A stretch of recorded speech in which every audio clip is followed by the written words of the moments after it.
Dessa porção da palavra de Deus, iremos tirar a meditação nessa manhã de domingo, o último domingo do mês de setembro. Louvado seja Deus. Então, o pai respondeu: meu filho, você está sempre comigo. Tudo o que eu tenho é seu. Mas era preciso festejar e alegrar-se, porque este seu irmão estava morto e reviveu. Estava perdido e foi achado. Amém? Louvado seja Deus. Irmãos, durante a minha caminhada cristã, eu já preguei, eu não vou dizer que toda a Bíblia, todos os personagens da Bíblia, todos eles do período reinado judaico, dos juízes, Samuel, Sansão, entre outros, Gênesis, por diversas, centenas de vezes, nesses quase 33 anos ministrando a palavra de Deus, praticamente quase todos os dias da minha vida. No culto, numa rua, num balcão de trabalho, numa casa, a palavra não teve um dia que eu não ministrasse, que eu não pregasse, que eu não fale de Deus, que eu não coloque Deus inserido no meu diálogo, na minha vida, na minha prática, na minha conduta. Mesmo humanamente tendente aos erros, sujeito às tentações, mas procurando trazer Cristo no meio, no centro. E a coisa que eu mais aprendi é que nós podemos, em texto da palavra, mas já pregou desse texto. Esse texto é eterno. Infinitas e eternas possibilidades de extração de minério, de recursos, de vida, dentro de um texto, muitas vezes, que você já leu centenas de milhares de vezes, mas não conseguiu ainda chegar à matéria, né? ao finito, ao limite.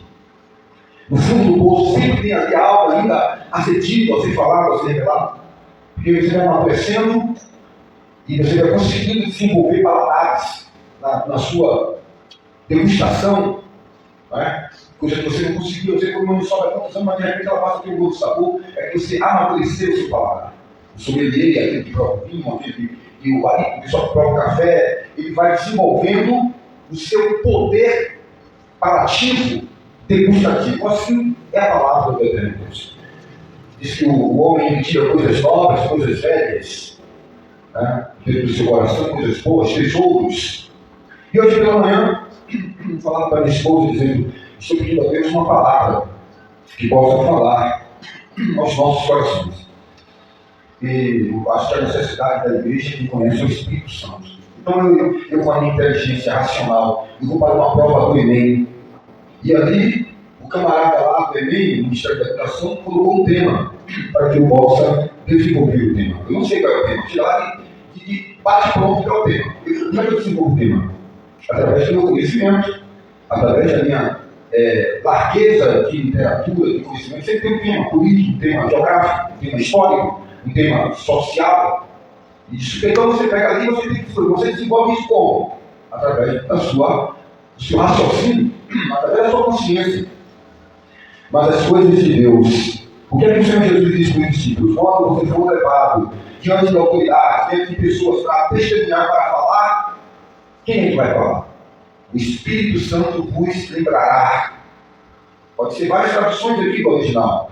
Moverá, levará você. Quando Estevão conseguiu fazer uma síntese de 10.000 folhas de redação, uma síntese de 5.000 anos de história, ou 4.000 anos de história, desde Gênesis até Abraão, até Jesus, em uma narrativa, eu creio, de 40 ou 1 hora de relógio, onde todo o sinédrio, onde os fariseus e saduceus estavam ali, nenhuma mente humana, apesar que nós temos capacidade intelectual e o cérebro, ele equivale a talvez centenas de milhares de computadores de várias gigas e terabytes, mas naquele momento, o que impulsiona a vida de Estevão era que sobre ele estava o poder do Espírito de Deus.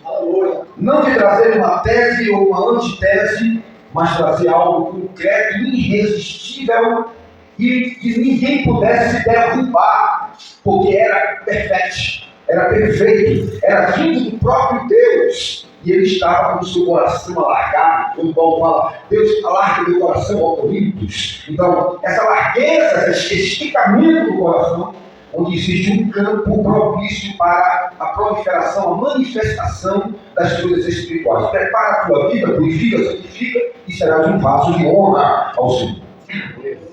E é o Espírito, então, que conhece a sua necessidade. Paulo fala que esse dom de profecia, de ministrar a palavra, quando os idosos, as pessoas entrarem ali e ver a exposição da palavra, não a palavra profética, o ato de revelar os acontecimentos futuros, mas a palavra profética, que é a palavra que vem do profeta, o selo da ministração da palavra, ela tem um tripé que é exortar, é edificar e consolar. É um dom que lhes faço nessa manhã.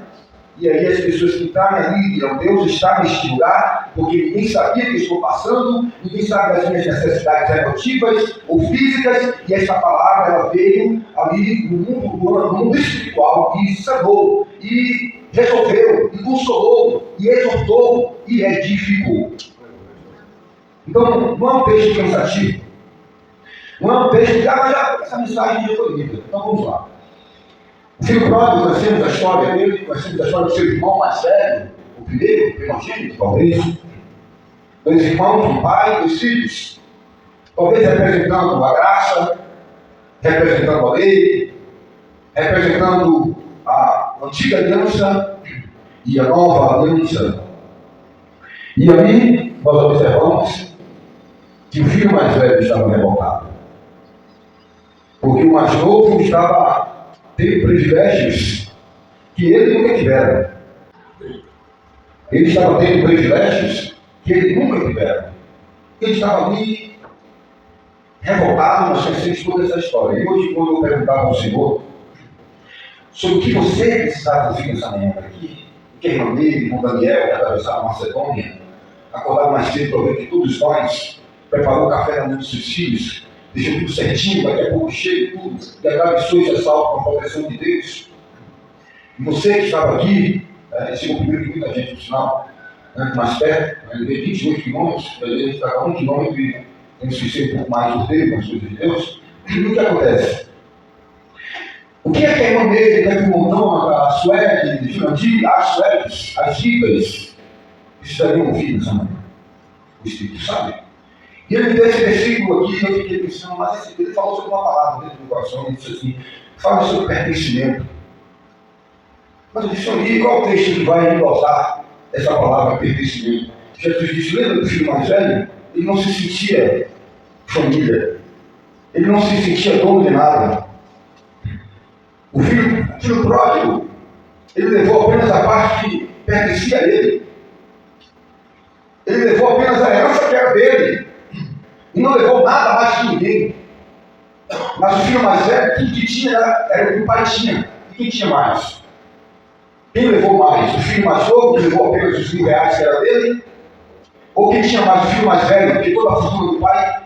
Meu filho, você está sempre comigo. E tudo o que eu tenho é teu. Você está sempre comigo. Você está sempre comigo. Agora olhe para o seu irmão do lado e pergunta a ele: e eu estou sempre com você? Porque que o Senhor está comigo, eu sei. Porque ainda que eu seja infiel, Ele é fiel para comigo, para com Ele mesmo, não para comigo. Quem sou eu? Ele é fiel para a sua própria natureza divina e eterna, do ser criado, invisível, mas real. Você está sempre comigo aqui. Agora, eu, eterno, estou nos seus pensamentos, na sua vida prática. Você se sente que você pertence a mim, ao Todo-Poderoso? Meu Pai, eu tenho sido fiel a Ti em tudo. Na letra, tenho sido fiel na letra dos sentimentos, como um profissional, técnico, no automático, no stand-by. Foi isso, Deus. Foi isso que nos destruiu. Um pai com muitos filhos e que não podia liberar o amor de igualdade a todos os filhos. É isso que vimos no patriarcado de Jacó, de Abraão. É isso que vimos nessa falha humana. de tratar um melhor do que o outro, em detrimento do outro, em ter filhos privilegiados, ou às vezes por não administrar o carinho que tem por um, que é normal, talvez um carinho diferente do outro. Talvez agora aborrecia Esaú, interpretamos isso como se Deus fosse um Deus injusto. Temos uma visão de uma interpretatividade humana de um Deus carrasco, barro. Muitas vezes os pais, que tiveram muitos filhos, nossos pais, meus pais particularmente tiveram 3 filhos, 2 irmãs e eu, primogênito, homem mais velho. E meu pai trabalhava, não tinha muito tempo de manifestar um carinho, um amor, saía 5 da manhã, eu estava comigo, chegava até 8, eu estava comigo. Nos víamos apenas no final de semana, eu fiquei em contato com meu pai depois dos 14, 15 anos de idade. Os dias alegres que eu tinha, quando meu pai cortava meu cabelo, eu cortava 2, 3 vezes, porque ele era barbeiro antes de começar a vida profissional na engenharia. E eu gostava quando meu pai cortava meu cabelo, com aquelas tesouras técnicas, com aquelas coisas importadas daquela época. E ninguém nunca cortou meu cabelo como meu pai, que era, dias de passagem, vai seguir um barbeiro.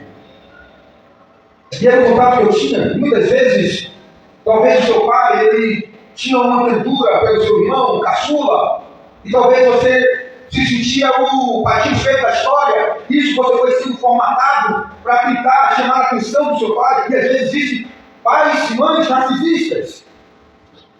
E a gente foi criado dentro dessa escala de atender à la carte aquilo que colocavam sobre nós, expectativas. Esse aí vai dar um carpinteiro melhor do que eu, aquele vai ser um capoeirista melhor do que eu, aquele vai ser um médico melhor do que eu, e aí você vai para a escola e entra naquele universo, naquele mundo de competir com aquele irmão que tira 8 e você tem que tirar 10. E isso é um padrão. E você tirou 10 e o seu irmão tirou 8. Mamãe disse parabéns pelo 8 do seu irmão, da sua irmã, mas nunca disse parabéns pelo 10 que você tirou. Às vezes foi uma mãe que quando você nasceu, o pai tirava pelo e batia nela, ela queria se separar, você nasceu e você agora vive um parto rejeitado.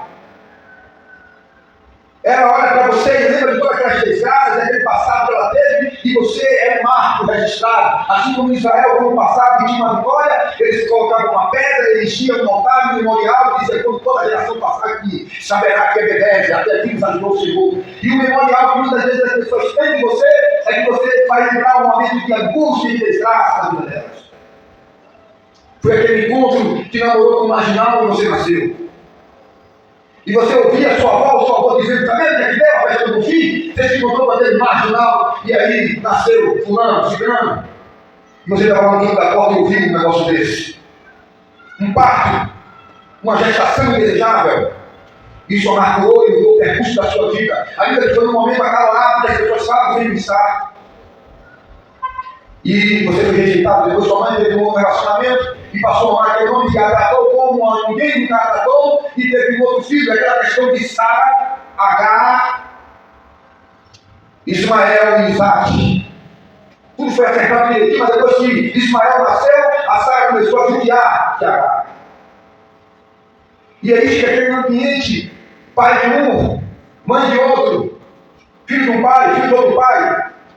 E aquela competitividade, quando não é isso, somos no mesmo nível dos irmãos. Quando mais aumenta o grupo familiar, maior é a competitividade, todos querem a daria, o seu herói, o pai, a mãe. E aí a gente vai se sentindo a cereja do bolo que não existiu. Vai se sentindo o patinho feio da história e vai se saindo do núcleo familiar. Aos domingos já não dá o almoço.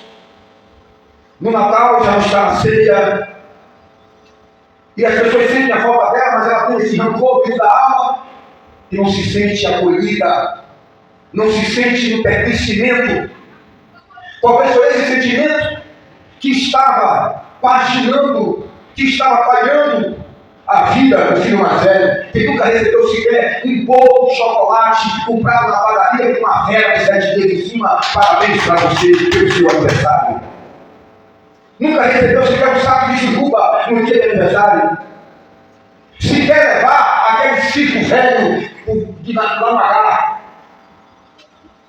não precisava ir no Circo Garcia ou no Espanhol. Nunca levou no parque de seu careca, que o motor era aquele cachaceiro que estava no barco. Ou no chapéu mexicano, naqueles parques da favela, aqueles parques do interior, com aquelas bocas de alto-falante cantando música de Beto Gil, uma não cai. E aí você foi se afastando, foi criando sua identidade própria, foi amadurecendo, foi quebrando pedra pela vida e foi se afastando da família. E de repente nunca conseguiu vencer esse trauma, nunca se abriu. E no dia do caixão desaba, porque não tem mais a expectativa de alianças, de perdão, de dizer te amo. E passa a entender o valor daquele pai, daquela mãe. Muitas pessoas descobrem-se esse elo tarde demais. Perdendo esse sentimento de pertencimento, ou seja, eu sou teu nome. A religião, irmã, tem dado esse sentimento a essa prole evangélica, de que esse Deus é o Deus barbudo, sentado em uma nuvem, esperando você responder às suas expectativas de produção. Eu coloquei ele lá na Rede Curso para aprender o programa Excel, ele tem que ser fera, 5 estrelas agora naquele trabalho, e você ficou feito louco, desesperado, faz várias especializações para aprender a alegria desse Pai, desse Deus carrasco desenhado pela religiosidade. O ir de pregar uma obrigação, uma cruz imposta, de que você alcançará os beneplácitos divinos através dos seus merecimentos. Lá no livro de Efésios nos deixa bem claro que a salvação, que as bênçãos de Deus, ela não vem das obras humanas, do merecimento. Ninguém merecia. Do céu ela olhou para a terra, não viu justo sequer. Mas a religiosidade começa a trabalhar com padrões, tipo a Hemingway, como a Herbalife, você agora é prata, agora é ouro. Não, iniciou é bronze, é 2 estrelas, é 5 estrelas. E aí você vai subindo na cadeia, na evolução, nos degraus. E me parece que você quer ter esse trato com Deus. De que Deus lançou em você a expectativa de que você tem que ser um dia Mulher Maravilha, que alguém tem que lhe dar um tipo, você repercutir com um bracelete, que você tem que ser um homem invisível, irresistível, o inquebrável, o impecável. E a religião não vai dando demandas. Vai fazendo campanhas, essas campanhas, que não é para a evolução espiritual, mas são demandas terápicas. 3 pulos sobre a onda, 5 dias de Himalaia, 4 dias com a boca no pó para receber R$1.500. E ele vai colocando metas e alvos para o desenvolvimento psicomotor, cognitivo, emocional e espiritual. Encontro disso, encontro daquilo, empáticos, retiros, sem o selo da aprovação divina. E vamos desenhando esse Deus religioso, tribal. E chega um momento que você entra na falência múltipla, que leva muitas pessoas ao suicídio, porque é regra sobre regra. E dentro desse ambiente, é um prato cheio, irmão Nelson, para perder esse sentimento de pertencimento de que Deus ama você por você e como você é. Não pelo seu carro, pela sua casa, ou pela piscina, com uma picanha suína e uma costela de boi Angus para convidá-lo com uma cerveja mal choveta no domingo. E você mandou um convitinho para Deus, dizendo: Deus, eu preparei tudo aqui. Papai e mamãe, eu cresci na vida. E um pedaço de papel de 20 centímetros por 17 vai autenticar que você agora é doutor em Direito pela Universidade de Harvard. E você vai só feito uma tribo inca e maia, matando pessoas e sacrificando no altar das divindades. E aí você entra na falência. Porque tenta servir a Deus dentro desse padrão humano, nesse padrão de barganhas, nesse padrão da empresa que você entrou como zelador e agora é gerente do seu setor e está trabalhando para ajudar dinheiro e um dia começar a comprar as ações da empresa e ser o acionista presidente. E depois que você sobe lá em cima da arquibancada, que você sobe em cima daquele lugar que recebe o troféu, o nome daquilo ali, no pódio, e você recebe os laureados de glória humana, e depois de todos os aplausos, entorta a boca e cai morto, dizendo: já recebi a glória, e já estou me sentindo um homem realizado. Quando tem uma aula, tem um pastor alemão, tem um filho, escrevi um livro, e a vida vai se tornando uma cúmulo de realizações vazias, estereotipadas. E esse é o grau de relacionamento, de olhar para Deus. Deus não quer que você fique assim, meu filho. Deus quer que você ore. Deus quer que você entre na sala do trono como os filhos. Bota o anel no dedo dele. Bota selos, dá garantias. Foi justamente isso que no livro de Daniel, capítulo 6, verso 22, quando o rei Dário desceu ao falcão da vida, as masmorras da vida, e disse: porventura, Daniel, tu está vivo. E Daniel lá de cima, com esse sentimento de pertencimento que tem faltado muito de vocês. Ele olha e diz: o Deus que eu sirvo, que é demônio, enviou um anjo dele. Ele abraça esse sentimento de que eu não estou aqui no mundo largado, irmão. Eu não estou aqui a mercê de Satanás, nem a mercê da vontade do homem.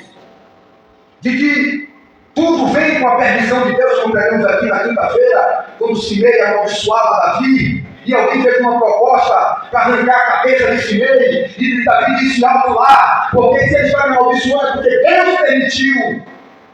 E Deus pode transformar as maldições de Simei em bênçãos. Pergunta nisso. Pertencimento. Nada vem até mim se antes passar por ele. Porque aquele que começou a boa obra aperfeiçoará. Ele se desfruta sobre as rodas e barro quebra e faz o bolso. Mas você fica com essa mente medíocre, tentando ser o Deus do outro. Fica aí nesse pandemônio, nessa vida labiríntica, sem encontrar a saída, nessa mente apodrecida, doentia e tóxica, seguindo as regras, quando não de uma religião, uma interpretatividade teológica, presa aos traumas do teu passado, da família, da genética. Eu conversava com um irmão hoje, ele estava com um tremendo, ele disse: isso aqui é herança de família. Um problema genético é um problema genético. O que não pode entrar dentro de você é uma genética espiritual, porque as maldições são quebradas depois da mão. E glorifica a Deus!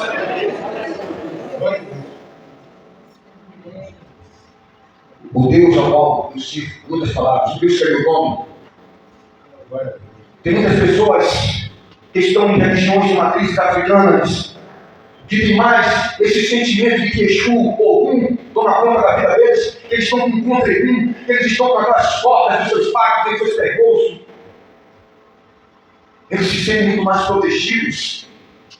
Eles se sentem muito mais alinhados, porque tomou um fecha-corpo, um banho de sal grosso, um banho de arroz, um banho disso, um descarrego daquilo, uma oferenda daquilo. Eu estou protegido por Oxóssi. Talvez tenha faltado esse sentimento em você. Convicção. Mas eu sou um pobre pecador. Eu não tenho conseguido atingir o grau. Eu sou o cocô do cavalo do bandido. Eu não sou nada. Eu sou negro. Eu sou negro. Se rebobinar a fita, meu tataravô estava nas náuseas dos navios negreiros, lavando a boca uma vez por semana, para os dentes não apodrecerem, porque o meu tataravô era escolhido com cavalos, os dentes precisavam estar bonitos, e a pasta dental era vinagre. Eu sofri. E agora toda a sua vida é delineada, não esqueça esse passado. Você é nova criatura, tudo se fez novo e nenhuma condenação há para que sejam em Cristo Jesus. Não sucumba. Foi justamente isso que nos é revelado no livro de Atos, no capítulo 27, no versículo 31, quando Paulo estava ali, naufragado, naufrágio, no meio do mar, não via noite, não tinha estrelas, não via lua, céu fechado, tudo negro. Todos sem esperança, cerca de 200, 300, 400 vidas, esqueça a quantidade, isso não vem ao caso agora.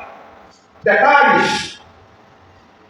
Todos desesperados, querendo ouvir alguém experiente, lá o comandante disse: não, vamos largar a bateria, descarregar o trigo, o azeite, para ficar mais leve, e vamos aqui pela medida, vamos esperando aqui o litoral. E Paulo disse: não! O Deus que é meu bom falou comigo essa madrugada. O Deus que eu sirvo enviou o seu mensageiro, um anjo, milhares e milhares, milhares e milhares, porque ele se importa com você, garotinha. Ele se importa com você, garotinha. Quantos anos é sua idade, irmão? Você mesmo, pode dizer. Sei. Pensei que tinha 17, 40 anos, 23 anos. Não chega nem a ser 40 segundos para o Deus que não tem tempo e não tem vontade. Progressiva nem regressiva. 1, 2, 3, 4, 20, 30, 30, 34, 39, 40. Contei em menos de 1 segundo. 40 segundos. E você acha que Deus não conhece o seu fundamento? Quando Davi estava desesperado, Davi estava sucumbindo, ele olha para Deus e disse: Pai, papai, tu conheces a minha estrutura. Ou seja, não permita você provar a vida das suas forças. Aí Paulo escreve em Coríntios que Deus ninguém tenta, porque ninguém pode ser tentado. E quando você é tentado e atraído pelo que é em você, no envolve a sua concupiscência, a palavra de Deus diz que não deixa você ser tentado, além das suas forças. Porque ele é um pai que cuida. Ele é um pai zeloso, mas você fica aí parecendo um caminhão, batendo boleia. Você pensa que quando você estava lá no Maranhão, o senhor Edivaldo, e as pessoas que queriam te matar lá, sem você saber, os filhos que diziam: eu estou casado com aquele desgraçado, eu não vou te ver lá no trabalho, eu vou dar um jeito nele, eu estou vendendo na comida dele, eu quero descafeder com a vida dele. E você pensa, você é filho, irmão da irmã, que é esse grauzinho de fidelidade, é esse fiozinho de teia de aranha que segura a onda? Que segura a onda é o amor daquele que te escolheu, te elegeu e te chamou antes da fundação do mundo! Está escrito: tu és meu, tu és meu, Jesus. Está escrito: Jesus olha para o discípulo e diz: cala, nenhum que o Pai colocou em minha mão, eu lanço fora, eu acho. Você está nas mãos do outro, não tem pertencimento. Você está cheio de trauma, não tem pertencimento. Você tem como um anjo, o Deus teu filho, enviou um anjo e disse: aqui ninguém morre. Ninguém morre porque essa vida tem valor. Você vai com a camisinha da religião, que tem que botar uma roupinha, que tem que botar isso, que tem que botar aquilo, que tem que passar 50 mil anos no monte orando, que tem que passar 300 mil dias jejuando. Ah, meu amigo, esse tipo de pensamento não funciona. Você deve orar, você deve jejuar, mas sem essa barganha, tem que ir na inspiração da liberdade. Não impõe nada a ninguém, deixa as pessoas livres. Eu quero ir para a igreja bem limpa. Eu quero ir para a igreja bem arrada. Porque é na liberdade que você conhece as pessoas. Eu entrei, eu vou roubar. Não tem câmera. Na Europa, os povos, as alianças ficam na beira da estrada. O camarada do irmão diz: agora com esse negócio aqui. Ei, olha para o campo, olha para lá. Não, aqui não tem ninguém não. Pega a cabeça de couve, pega a laranja. E como é que eu pago? Pode vir ali naquela caixinha ali. Oxe, lá em tal lugar, lá em tal lugar, lá em tal lugar para disseminar. Aqui não está mais, não vai cobrar, não vai deixar roubar tudo. É na liberdade que você conhece quem é ladrão e quem não é. Não são as câmeras do grande Big Brother. É lá na quatro paredes. É lá na cidade que ninguém te conhece. Então não adianta você estar impondo nada a ninguém, exigindo dos outros aquilo que você não tem para dar. Primeiro seja, e quando tiver que exigir algo de alguém, exija dele, mas com amor e não. Dando a ele também um ensino. Eu passei a vida toda as pessoas cobrando de mim, que nunca me deram, que nunca me ensinaram. E eu tive que me virar nos 4, nos 5, nos 30, nos 1000. Até que os livros, a leitura e a solidão e a meditação foi construindo um homem que deveria depender de mim mesmo para tudo. Não queria fazer de ninguém muleta, porque a salvação é individual. Se você tiver de ser amor, seja amor. E se o outro tiver de ser ódio, o amor que é de você é a liberdade de deixar o outro ser o que é. Vai entrar aí, Judas, traga. Vai, faça rápido o que você tem que fazer. Amigo, cada um dá o que vem. Cada um é o que é. Mas se tem faltado em nós, é isso. Eu tenho como. Está escrito ou não está escrito? O que é que fala na palavra de Deus sobre a menina dos meus olhos? Sobre a menina dos meus olhos. O que é que você vê Deus como o seu povo no deserto? Enviando uma sombrinha gigante para que aquele povo, o seu povo, não morresse pelo sol causticante. Você não vê um pai provedor? Onde é que você viu isso? No filme de ficção científica de Spielberg, de George Lucas, Jornada nas Estrelas, a roupa que ele fez no corpo. Que é isso? De onde é que veio esses átomos? Quem quebrou essas leis da física e esses padrões? Vão descer do céu. Peixe multiplicar. 4 homens na fornalha. Cadê agora? Eu quero ver quem pode livrar você das minhas mãos. Eu sou o cão. Não importa quem vai livrar. Que livre ou que deixe de livrar. Mas o Deus que eu sirvo faz o que quiser fazer comigo. E naquele momento ele não quis que ninguém virasse churrasco. enviou o primeiro homem da fornalha. Quando eles entraram, já tinha alguém que produz luz para quem é luz e treva para quem é treva. Colocou atrás de Israel um holofote gigante, uma coluna de fogo que produzia luz na guerreira e trevas na retaguarda. Esse é o Deus que é meu dono. Mas não é meu dono como você é dono do seu cachorro, dono da sua casa, que você não tem nada, você é dono de um administrador, que se fosse seu, você lavava no caixão. Você morre e fica tudo aí, você não tem nada. Outro homem vai dormir com sua mulher, glória a Deus, Davi Luiz, ela não vai ficar sozinha. Você matou com ela e você vai dizer para ela, minha filha, quando eu vou, arranja uma pessoa melhor do que eu, na visão de Deus, para passar a mão nos seus cabelos. Agora eu passo, tudo pelo filho. E lá você vai ter muito mais saber de nada. Então deixa de ser besta. Dê tudo que pode dar agora. Entendeu? Se ela não quiser, é uma escolha dela. É uma escolha dele também. Não é esse pertencimento que você pega o controle do imóvel, pela 5, pela 4, pela 3, pega no leite, lava pela panela, quem cozinha, pega a comida, sai dos outros escravos, porque pagou para o funcionário, varreu de novo. Eu trabalhava no escritório de contabilidade, tenho 14 anos de idade, aquela prateleira que tem mais de 700 empresas, aí eu vim com o espanador, espanava tudo, depois na hora de sair do expediente, todo dia eu tenho que fazer aquilo para aprender a ter dinâmica, para aprender a ter um foco na vida, e aí antes de ser liberado do trabalho, o proprietário vinha assim passando a mão, e aí eu via com ele e disse, começa tudo de novo. Era meu tio, eu dou glória a Deus por ele. Eu entrei na escola do aprendizado, eu chego aqui para pregar como um neófito, como uma pessoa que não se quebrou, você não sabe a metade, toda a minha esposa com um susto, todo mundo no carro. Ela disse, eu não sei como é que você tira tanto carro, parece que você tem 1000 anos de idade. Porque eu já nasci, apanhei um médico para chorar, e ali começa a sua escola. Agora o tolo e o trouxa é aquele que não procura aprender com seus próprios erros, que não medita, que não desbruça nas atitudes que teve na década de 80, na década de 90, daquela pessoa que você viveu 3 anos sem perdoar e não fez mal, e você continua ainda assumindo essa postura, e ele fica vivendo uma vida rebelde. Geração Plot, festa Plot, festa da década de 80, músicas internacionais das novelas da década de 1 remake, um filme remake, diz que vai ter agora De Volta para o Futuro, o remake. Aí tem aquele filme do passado, De Volta às Estrelas, De Volta à Lagoa Azul, é um remake. As novelas da Globo, o Gabriel de novo, um remake de novos artistas. A sua vida não é um remake do passado, rapaz. Vença esse negócio. Passe para a terceira série do segundo grau. Já tem 10 anos que você está no pré-primário, no Mograu.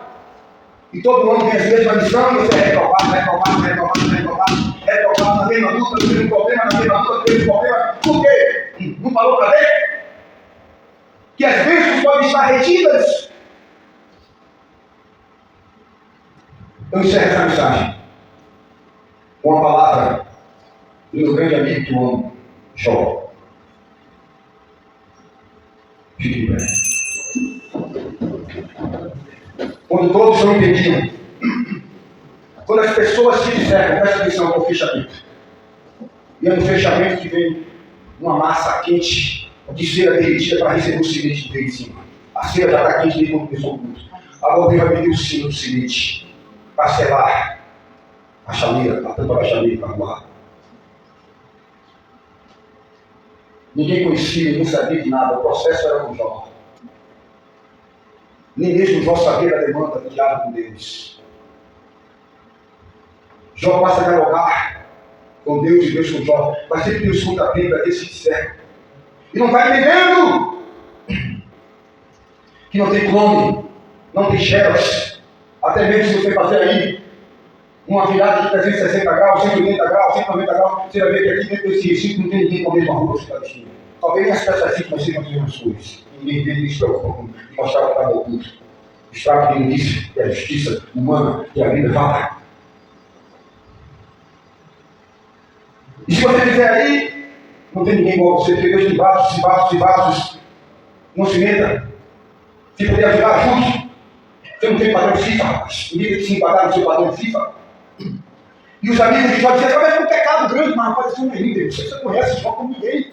Mas de repente ele é homem, ele pode ter feito alguma coisa. Isso aumentava a atenção de Jó, e vocês não sabem de nada. E Jó ali, maldiçoando, talvez com problema com aqueles amigos.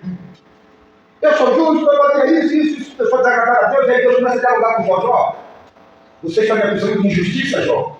A sua narrativa com seus amigos está me fazendo se sentir mal. Sabes tu como Deus opera, Jó? Sabe tu como é que acaba num texto trabalho nas montanhas, algo impossível aos irmãos? Sabes tu o relâmpago, o trovão das estrelas, Aldebarana, óleo, as Pleiades? E aí, meu irmãozinho? No auge da sua aflição, ele não está preocupado com o que Deus pensa dele. Ele não está preocupado com o que as pessoas pensam dele. Quando todos se juntam para condená-lo, para acusá-lo, para tentar questionar e elucidar. É tanto que os grandes filósofos têm um livro chamado As Aflições de Jó. Não sei se é Nietzsche, mas um filósofo, me esqueço agora. E no meio de tudo aquilo, grava de coração essa palavra. Não é o que Deus pensa, é o que Deus acha. É aqui agora, e eu sou para Deus. O que eu penso. Não é o que ele pensa de mim, é o que eu posso dar. Não é a oferta de Caim, ou a oferta de Abel, é o meu melhor. E Jó, no meio de tudo aquilo, grita para todos, enche o peito de ar e diz: eu não quero saber de nada. Ainda que ele me mate, nele eu esperarei. Deus não sabe o que isso significa. Quero saber se Deus existe, se Deus vai me matar, se Deus me ama, eu não quero saber de nada, rapaz, que está fazendo comigo. Eu amo a Deus, eu espero. Não se espera que não se quer, não se espera que não se ama, não se espera que não se acredita. Talvez está faltando isso, que se sente batido feio na história, resto de parto, foi jogado lá na cisterna para morrer, seu Zé. Eu não estou entendendo porque eu estou aqui, aquela mulher aqui, eu com a minha roupa, aquela mulher que colocou para mim, me amo demais. Meu Deus, eu estou me sentindo mais justo do que Deus, porque eu vim aqui para aqui, eu não viu não, Deus. E depois de todo o processo, eles agora entendem. Sempre foi mão de Deus para salvar minha família e o povo. Você é o propósito de Deus. Não foi lançado aí a troco de ser o fruto do macaco, do homo sapiens, do grande Big Bang. Você não é poeira de estrela. Olha para o teu irmão do lado e diga para ele: não sabia que você era tão importante assim. Rapaz, você é cartão América Express, que porcaria é essa? Não sou aquele que não é. Você tem selo, você tem dono, você foi comprado. Não foi com dinheiro grande, meu filho aqui. Não foi com a América Express, não foi com bolsa de valor de Hermanas, Cardoso, Ruski. Você foi comprado, foi com o precioso sangue de Jesus. Você sabe o que é isso? Então a palavra no peito diz: eu pertenço ao Todo-Poderoso. Eu quero orar por você, filho. Que sua cabeça e tocador aí. Quando louvar o Senhor, feche os olhos. E você vai sair daqui dizendo assim: eu tenho como, não é por aí não. Eu sei que o que eu planto, eu vou colher, mas Deus, Ele está olhando para mim e não vai deixar você gritar para alguém que eu possa suportar.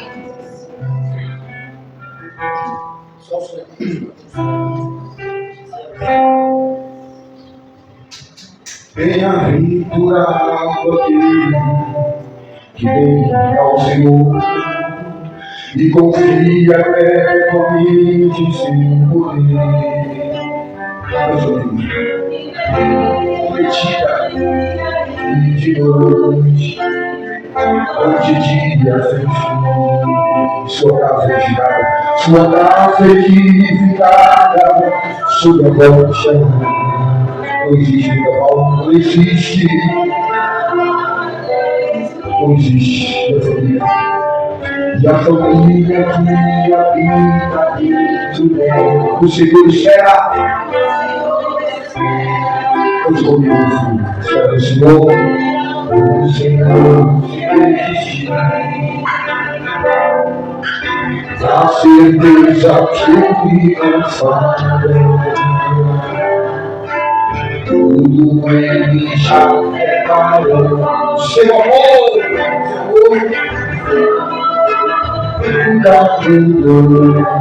espera o Senhor se resistir.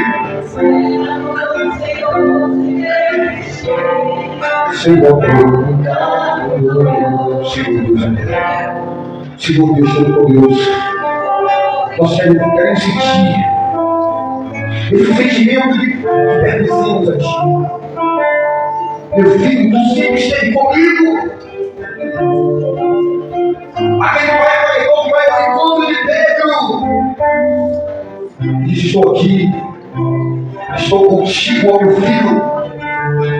Nunca te deixo sozinho. de ti não me esqueça. Amém. Por isso, Pai, muito obrigado por essa palavra. Eu sempre esteve na minha história, desde aquele dia em que aquela bolsa se rompeu e eu passei por aquele túnel no canal do período, meu olho se abriu para essa realidade. Desde aquele dia em que foi formado uma receita da substância informe no livro da minha hora, no ventre de minha mãe. Eu não estou aqui aleatoriamente para compor um quadro social. Eu não estou aqui para ser o zagueiro, goleiro ou atacante do time. Eu estou aqui porque é um propósito de vida eterna, de um nome escrito no livro da vida. Por isso que as coisas que os olhos não viram, que ouviram, não ouviram, o coração não sentiu, são as coisas que esse Pai preparado para aqueles que o amam. Receba pertencimento, receba acolhimento, receba proteção, receba o Pai de amor. Que clamamos, Abba, Pai. O Deus a quem o Zico enviou os seus protetores. Porque os seus protetores são os anjos que acampam ao seu redor. Os seus filhos, seu teme e livra. Em nome do Senhor e Salvador, Jesus Cristo. Amém. Amém? Amém? Você vai fazer. Ó Pai, não diga Deus, diga Abba, Pai, Paizinho. Abba, Pai, diga Paizinho, querido. Relacionamento de amor, de amigo. Ele que Deus, não. Ele habita no alto espiritual, mas também habita com quebrantado e contrito de coração. E mais, que o Senhor nos amor.